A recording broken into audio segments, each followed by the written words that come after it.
দর্শকের কি ভালো লাগে কি ভালো লাগে না সেটা জাজ করা খুব মুশকিল, বা তাদের অভিনয়ের দক্ষতা নিয়ে কিভাবে ওটাকে আরো বেশি মানুষের কাছে নিয়ে যাবো। তাণ্ডবের টিজার দেখে পুরাই মাথা নষ্ট কলকাতার সুপারস্টার দেবের।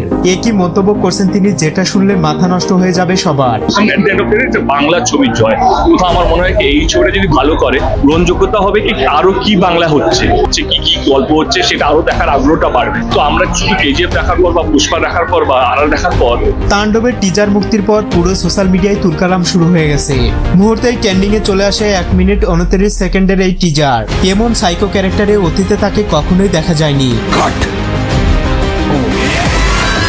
এবার আসছি ওপার বাংলার অন্যতম সুপারস্টার দেবের কাছে। তাণ্ডবের টিজার মুক্তির পরপরই দেব এটা দেখে ফেলে।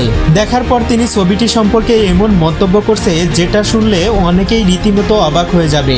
ভারতের কেজিএফ এবং পুষ্পার সাথে তিনি এবার শাকিব খানের সিনেমার তুলনা করে বলে, হিসাব করলে ওদের থেকে শাকিব খান অনেক এগিয়ে, কারণ ওদের একটা সিনেমার বাজেট 500 থেকে 600 কোটি টাকা, আর তা 1000 কোটি টাকা ব্যবসা করে। কিন্তু শাকিব খান মাত্র 15 থেকে 20 কোটি টাকার সিনেমা বানিয়ে তা 100 কোটি টাকার কাছাকাছি আয় করে, যেটা বর্তমানে আমরা কেউ করতে পারছি না। ওটা শাকিব খান করছে।